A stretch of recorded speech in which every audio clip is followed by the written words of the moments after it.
Hello guys, welcome to the fourth day of our Himalayan vlogs.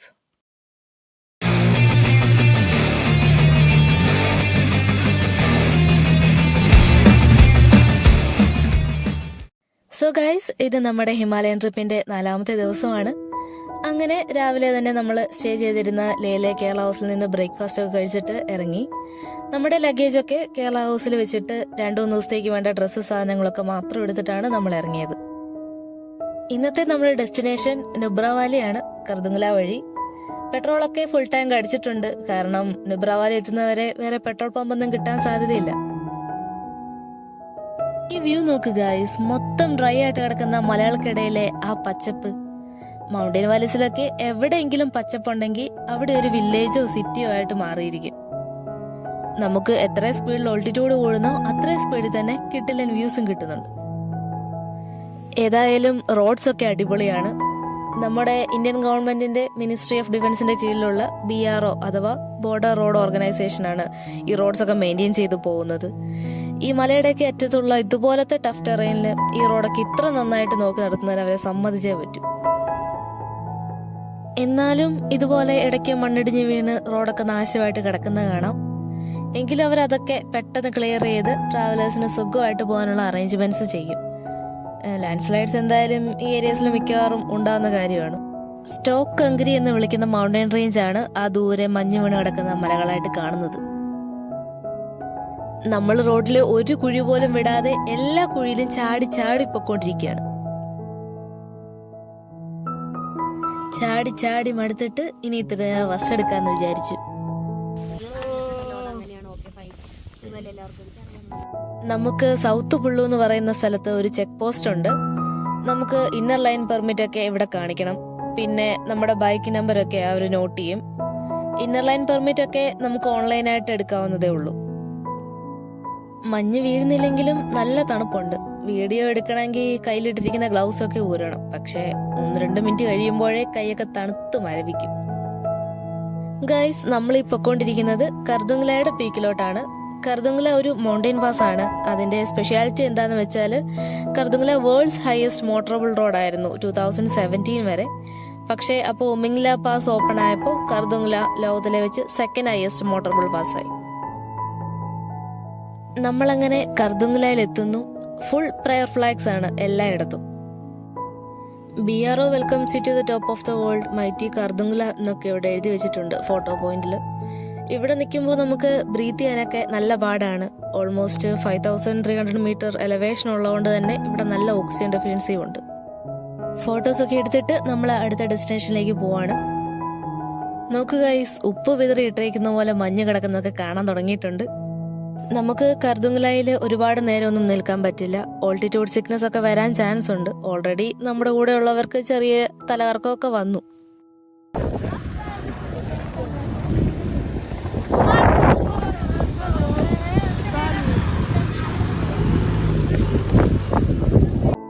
ഇതൊക്കെ തന്നെ കാരണം. എന്തായാലും ലേ ടു കർദുംഗ്ല ഓൾമോസ്റ്റ് 40 കിലോമീറ്റർ ഉണ്ട്. കുഴപ്പമില്ലാത്ത റോഡായിരുന്നുകൊണ്ടും സ്നോഫോൾ ഒന്നും അങ്ങനെ ഇല്ലായിരുന്നുകൊണ്ടും 1.5 മണിക്കൂറിലെത്തി. ബട്ട് ഓക്സിജന്റെ ഇഷ്യൂ കാരണം ഓടിക്കുന്നവർക്കും ബാക്കിലിരിക്കുന്നവർക്കും എല്ലാം നല്ല പ്രശ്നങ്ങളുണ്ടായിരുന്നു. നമുക്ക് കർദുംഗ്ല വഴി മാത്രമേ നുബ്രാവാലിയിലേക്ക് പോകാൻ പറ്റൂ ലേയിൽ നിന്ന്.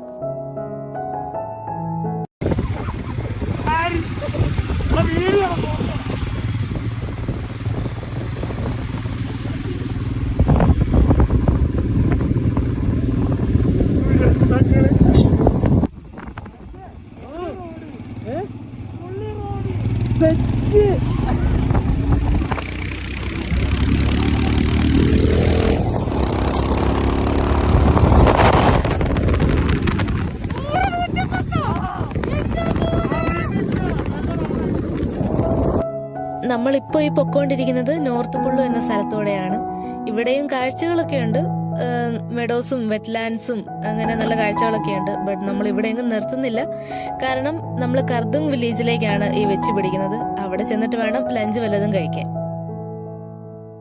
നമ്മളങ്ങനെ കർദുങ് വില്ലേജിലെത്തി. അവിടെയുള്ള വാങ്ചോക്ക് റെസ്റ്റോറന്റിൽ കയറിയാണ് കഴിച്ചത്. ചായയും മാഗി വെറൈറ്റീസും ഒക്കെ മാത്രമേ നമ്മൾ കഴിച്ചുള്ളൂ ലഞ്ചായിട്ട്. കാരണം ഒന്നാമത്തെ ദിവസം മുഴുവൻ ട്രാവലാണ്, വേറൊന്നും വിശ്വസിച്ച് കഴിക്കാനും പറ്റില്ല. പിന്നെ രണ്ടാമത് ബഡ്ജറ്റ് ഫ്രണ്ട്ലി ആണല്ലോ. നമ്മൾ റൈഡിംഗ് ടീം തിരിച്ചു പോകുന്നു.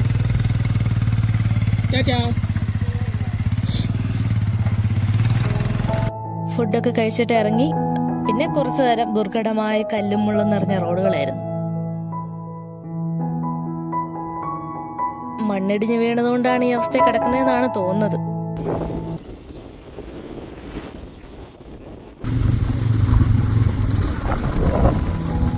നല്ല റോഡൊക്കെ ആയി. റോഡിലധികം ട്രാഫിക് ഒന്നുമില്ല ഭാഗ്യത്തിന്. അതുകൊണ്ട് എത്ര സ്പീഡിൽ വേണമെങ്കിലും പോകാം. പക്ഷേ ഇവിടെ എന്തെങ്കിലുമൊക്കെ കംപ്ലൈന്റ് പറ്റി പെട്ടുപോയാൽ പിന്നെ പെട്ടതാണ്. കാരണം നമ്മുടെ സിമ്മിനൊന്നും റേഞ്ചും ഇല്ല. നമ്മൾ അന്വേഷിച്ചിട്ട് നാട്ടിൽ നിന്ന് സിമ്മ് മാറി വേറെ എയർടെൽ സിമ്മൊക്കെ എടുത്തിട്ടാണ് പോയത്. എന്നാലും ഇടയ്ക്കിടയ്ക്ക് വെച്ച് പല സ്ഥലങ്ങളിലും റേഞ്ച് കട്ടാവുന്നുണ്ട്. പിന്നെ അധികം വണ്ടികളും ഓപ്പോസിറ്റ് ഒന്നും വരുന്നില്ല. വന്നാലും ബൈക്കേഴ്സൊക്കെ വരുന്നുള്ളൂ. അതുകൊണ്ട് അത്യാവശ്യമുള്ള പ്രിക്കോഷനൊക്കെ എങ്ങനെയാലും സെറ്റ് ചെയ്തിട്ട് വേണം പോവാൻ. നമ്മൾ ഒരു വ്യൂ പോയിന്റ് കണ്ടപ്പോൾ അവിടെ നിർത്തി. കൽസാർ വില്ലേജിന്റെയും ഷോക്ക് റിവറിന്റെയും ഫസ്റ്റ് വ്യൂ ആണ് ആ താഴെ കാണുന്നത്. ഈ ഷോക്ക് റിവർ കണ്ടാൽ ഒരുമാതിരി ബ്ലൂ പെയിന്റ് കോരി ഒഴിച്ച പോലെയുണ്ട് കാണാനായിട്ട്. അവിടുന്ന് നമ്മൾ വീണ്ടും വെച്ച് പിടിച്ചു. നമ്മൾ ഷോക്ക് റിവറിന്റെ തീരത്തോടെ തന്നെയാണ് പൊക്കോണ്ടിരിക്കുന്നത്. മഞ്ഞുരുകി വരുന്ന വെള്ളമാണ് ഈ റിവറിലൊക്കെ മെയിൻ ആയിട്ടുള്ളത്. ഇവിടെ ഇപ്പോ സമ്മർ സീസൺ അല്ലാത്തതുകൊണ്ടാണ് ഇവിടെ ഒന്നും അധികം വെള്ളമില്ലാത്തത്. പക്ഷെ സമ്മർ സീസൺ ആയാല് ഈ മഞ്ഞൊക്കെ ഉരുകി ഈ പുഴയൊക്കെ നിറഞ്ഞു കവിഞ്ഞ് ഒഴുകുന്ന അവസ്ഥയിലായിരിക്കും. നമ്മള് കൽസാർ ട്രാഫിക് കൺട്രോൾ പോസ്റ്റ് എത്തിയപ്പോഴേക്കും നമ്മുടെ കൂടെ കുറച്ച് റൈഡേഴ്സ് ടീമും കൂടി.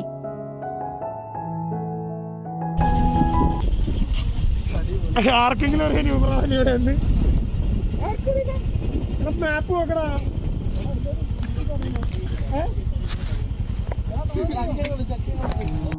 ഇത് നുബ്രവാലി തന്നെയാണ്, കൽസാർ എന്ന സ്ഥലം.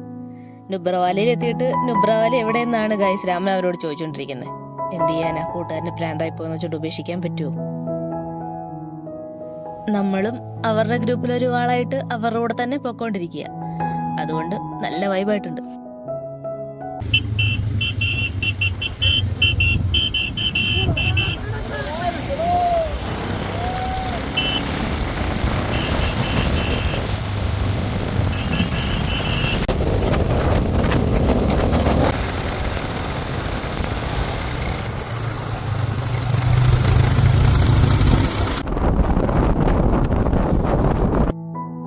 നമ്മളങ്ങനെ മലയൊക്കെ ഇറങ്ങി താഴ്വാരത്തെത്തി. നമുക്ക് നമ്മുടെ ഷോക്ക് നദിയൊക്കെ നല്ല രീതിയിൽ അടുത്ത് കാണാൻ പറ്റുന്നുണ്ട്. ഗൈസ്, കണ്ണത്താ ദൂരത്തോളം നീണ്ടു കിടക്കുന്ന നല്ല സ്ട്രെയിറ്റ് റോഡ്. ഇതുപോലത്തെ കാഴ്ചകൾ ഇവിടുത്തെ വാലീസിലൊക്കെ മാത്രമേ കാണാൻ സാധിക്കൂ എന്നാണ് തോന്നുന്നത്.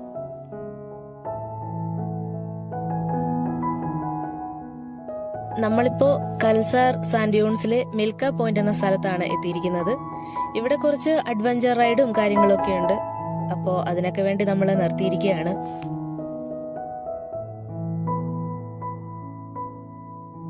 നമ്മൾ ATV റൈഡിന് പോകാൻ തീരുമാനിച്ചു. ATV എന്നാൽ അറിയാലോ, ഓൾ ടെറൈൻ വെഹിക്കിൾ. ഇവിടെയാണ് ബാഗ് മിൽക്ക ബാഗ് പോലുള്ള സിനിമകളൊക്കെ ഷൂട്ട് ചെയ്ത സ്ഥലം. അതാണ് ഈ മിൽക്ക പോയിന്റ് എന്നുള്ള പേര്. ഇവിടെ വേൾഡ്സ് ഹയസ്റ്റ് സാൻഡ് ഡ്യൂൺസിൽ കൂടെയാണ് നമ്മൾ ATV ഓടിക്കുന്നത്.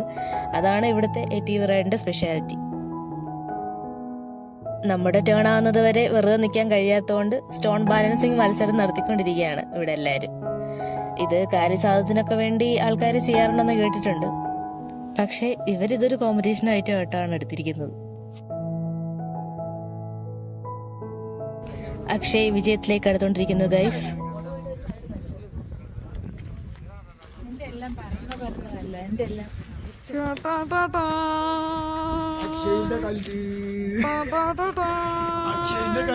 അക്ഷയുടെ കഴിവ് കണ്ടോ?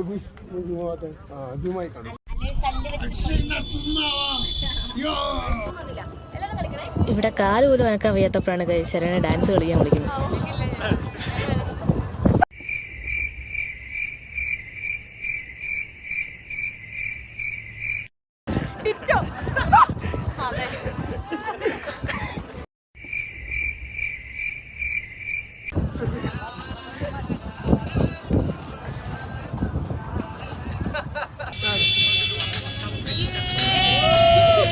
പുല്ലേ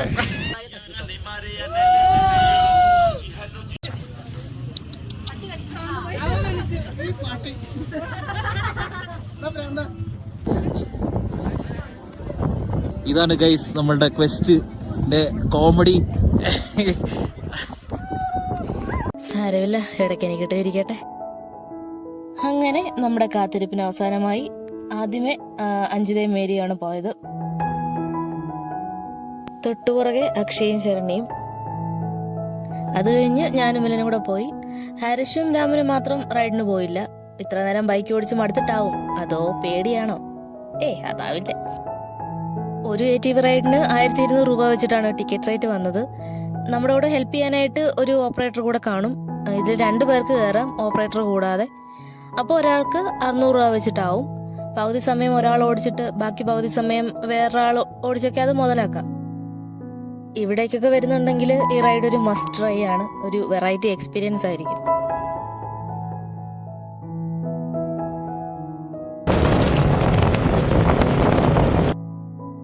ഓരോ ടീം തിരിച്ചെത്തിക്കൊണ്ടിരിക്കുന്നു. പൊടിക്കാറ്റടിക്കുന്ന കാരണം മര്യാദയ്ക്ക് കാണാൻ പോലും പറ്റുന്നില്ല.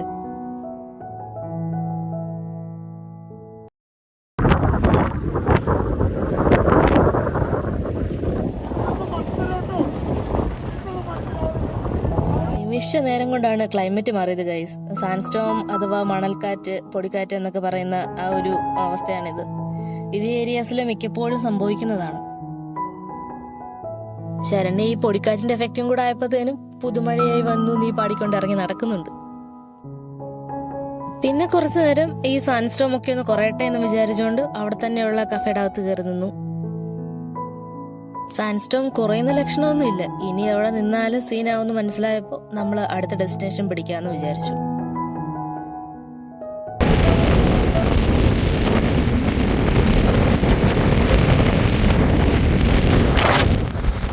മര്യാദയ്ക്ക് റോഡൊന്നും കാണാൻ പറ്റുന്നില്ല. അത്രയും പൊടിക്കാറ്റാണ് അടിച്ചു കയറുന്നത്.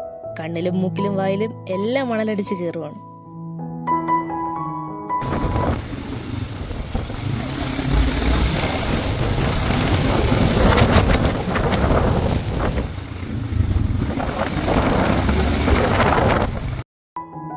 ബ്ലൈൻഡ് സ്പോട്സ് ഒത്തിരി ഉണ്ട് ഈ റൂട്ടിൽ. അതിന്റെ കൂട്ടത്തിൽ മണൽക്കാറ്റും.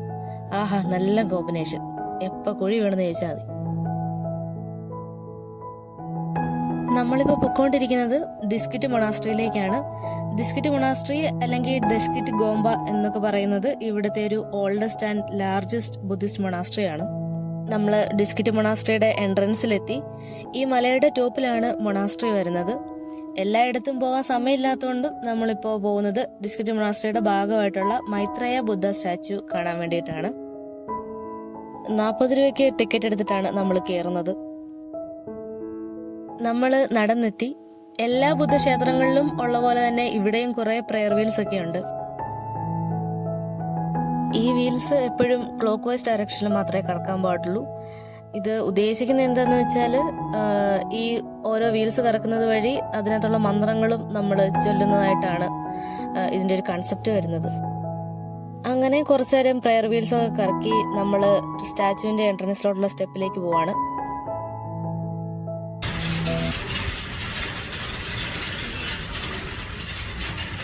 ഇതാണ് മൈത്രേയ ബുദ്ധ സ്റ്റാച്യു. കിരീടമൊക്കെ വെച്ചിരിക്കുന്ന ഈ ബുദ്ധ പ്രതിമ ഭാവിയിൽ വരാനിരിക്കുന്ന എന്ന് വിശ്വസിക്കുന്ന മൈത്രേയ ബുദ്ധനെയാണ് റെപ്രസെന്റ് ചെയ്യുന്നത്. 32 മീറ്ററോളം ഹൈറ്റ് ഉണ്ട് ഇതിന്. ഈ സ്റ്റാച്യു നേരെ ഫേസ് ചെയ്തിരിക്കുന്നത് പാകിസ്ഥാനിലോട്ടാണ്. അതുകൊണ്ട് തന്നെ പാകിസ്ഥാനിലേക്ക് സമാധാനം വിളിച്ചറിയിക്കുന്ന ഒരു ബുദ്ധ പ്രതിമയായിട്ടാണ് ഇതിനെ വിശേഷിപ്പിക്കുന്നത്. ഇവിടെ നിന്നാൽ, അതായത് ഇതിന്റെ ടോപ്പിൽ നിന്നാൽ നമുക്ക് ഫുൾ നുബ്ര വാലി കാണാൻ കഴിയുമെന്നാണ് പറയുന്നത്.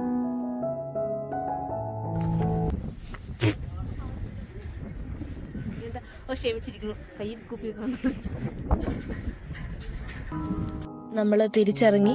ആ തൊട്ടടുത്ത മലയിൽ കാണുന്നതാണ് ഡിസ്കിറ്റ് മൊണാസ്ട്രി. 14th സെഞ്ചുറിയിൽ നിർമ്മിച്ചതാണത്. ആ മൊണാസ്ട്രിയുടെ ഭാഗമാണ് ഈ മൈത്രേയ ബുദ്ധ പ്രതിമയൊക്കെ. നമുക്ക് ശ്രദ്ധിച്ചാൽ അറിയാം, ആ മലയുടെ ലാൻഡ്സ്കേപ്പിന് ഒരു കുഴപ്പം വരാത്ത പോലെയാണ് തട്ടുതട്ടായിട്ട് ബിൽഡ് ചെയ്ത് വെച്ചിരിക്കുന്നത്. അത് കഴിഞ്ഞിട്ട് നമ്മൾ നേരെ താഴെ ഇറങ്ങി താഷ്ടിസാങ് എന്ന റെസ്റ്റോറൻറ്റിൽ കയറി അവിടുന്ന് ചായ സ്നാക്സും ഒക്കെ കഴിച്ചിട്ട് പെട്ടെന്ന് തന്നെ ഹുണ്ടറിലുള്ള സ്റ്റേയിലേക്ക് പോകാൻ ഇറങ്ങി. കാരണം ഒത്തിരി ലേറ്റ് ആയാൽ പിന്നെ സീനായിരിക്കും. നമ്മൾ നമ്മുടെ ഹുണ്ടറിലുള്ള സ്റ്റേയിലെത്തി. ഹുണ്ടറിനോ ഹണ്ടറിനോ എന്ത് വേണമെങ്കിലും വിളിക്കാം. റോയൽ റൈഡർ ക്യാമ്പ് എന്ന ടെന്റ് സ്റ്റേ ആണ് നമ്മൾ ബുക്ക് ചെയ്തിരിക്കുന്നത്. ഇതാണ് ഞാൻ അടുത്ത ടെന്റ്.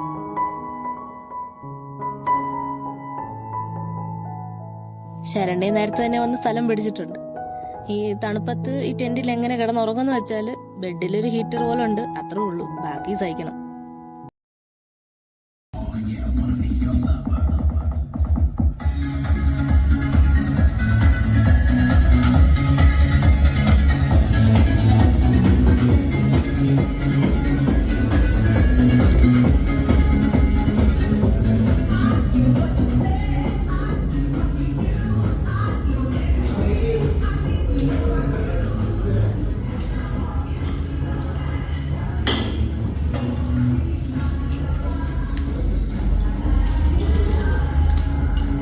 ബാഗ്സ് ഒക്കെ വെച്ചിട്ട് നമ്മൾ അവരുടെ റിസപ്ഷനോട് ചേർന്ന ഡൈനിങ് ഹാളിൽ പോയി ഫുഡ് കഴിക്കാനായിട്ട്. സ്റ്റേക്കാർ തന്നെ നമുക്ക് ഡിന്നറൊക്കെ സെറ്റ് ചെയ്തിട്ടുണ്ടായിരുന്നു. അത്യാവശ്യം നല്ല ഫുഡായിരുന്നു, കുഴപ്പമൊന്നും ഉണ്ടായിരുന്നില്ല. സ്റ്റാർ ഗേസിങ്ങിന് പേര് കേട്ട സ്ഥലമാണ് ഹുണ്ടർ. പക്ഷെ നമുക്ക് ഇത്രയൊക്കെ ക്യാപ്ചർ ചെയ്യാൻ പറ്റിയുള്ളൂ. അത് കഴിഞ്ഞിട്ട് കുറച്ചു നേരം നമ്മളെല്ലാവരും അക്ഷയുടെ ടെന്റിൽ കൂടി അക്ഷയവധം ആരംഭിച്ചു. പാവത്തിന്റെ അവസ്ഥയാണ് ഗൈസ് നിങ്ങളിവിടെ കണ്ടുകൊണ്ടിരിക്കുന്ന. പാവം എന്ത് ചെയ്യണമെന്ന് അറിയുന്നില്ല. രണ്ടുപേരും അവനെ കൊന്നോണ്ടിരിക്കുക.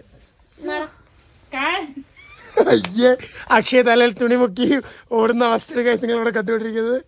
അക്ഷയ്, താങ്കൾക്ക് എന്താ പറയാനുള്ളവരെ കുറിച്ച്? എന്താ ഗ്ലാസ് ഒക്കെ ഇടറ് എത്രയൊക്കെ കാണിക്കണേ? അയ്യോ അയ്യോ, ഇവിടെ എന്താ അക്ഷയ്? അക്ഷയ്, താങ്കൾ എന്താണ്? ഇവ വേറെ മൂടിലാണ്. അപ്പോ ഫോർത്ത് ഡേയുടെ വിശേഷങ്ങൾ ഇത്രയൊക്കെയുള്ളൂ. See you guys in the next video. By.